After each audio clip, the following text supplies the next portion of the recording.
3 في القلب وبالتالي الاطراف مقفوله. إيريك على طول الكره تاني، لكن نادي العين يقدر يفك اي دفاعات، يقدر يفك اي دفاعات، عنده كل القوه التهديفيه. محاوله تاني يدفاي والتصويبه والحارس. ادي الهدف اهو، الهدف اهو. كايو يتقدم نادي العين. فريق بقول لك يقدر لسه من ثواني قليله يفك طلاسم اي حاجه. يتقدم نادي العين بهدف اول جميل، وادي المدرب ريباروف. اذا 10 دقائق اولى، والحقيقه عاتبنا فيها على العبدولي انه يبدا المباراه بهذا الشكل ويدي رساله لنادي العين انه يبدا المباراه متحفظ جدا. العين الان خلاص هيغير ايقاع المباراه.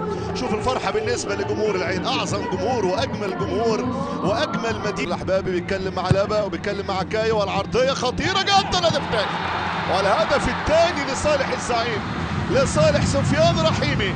يسجل بقول لك حذاري من نادي العين، حذاري من نادي العين. عنده كل الحلول الحقيقه الممكنه، عنده كل الحلول الممكنه. يسجل الهدف الثاني. فريق نادي العين يتقدم في مرمى نادي دبا. خد بقى من اول الربع ساعه الاول هيتغير دلوقتي اداء نادي دبا بعد 2-0، لان 1-0 موضوع و2-0 موضوع تاني. والعرضيه حلوه والمساعد ما اداش تسلل، والرأسيه لسفيان رحيمي.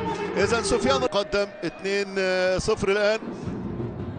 ادي المحاوله، انطلاقه على طول تاني وتصويبه الثالث. يا ولد الهدف الثالث، الهدف الثالث. جوناتاس يا ولد يسجل لنادي العين الثالث، يضرب العين بالثالث. العين في هذا المساء رهيب، العين في هذا المساء عجيب جميل جدا. يسجل هدفه الثالث، هدفه الثالث. كان لازم نادي العين يصالح جماهيره، كان لازم يصالح جماهيره. وادي اللاعب جوناتاس سانتوس يسجل هدف ثالث لصالح نادي العين. سانتوس على طول يضرب بالثالث. الله على الجماهير العينويه، الله على الجماهير العينويه.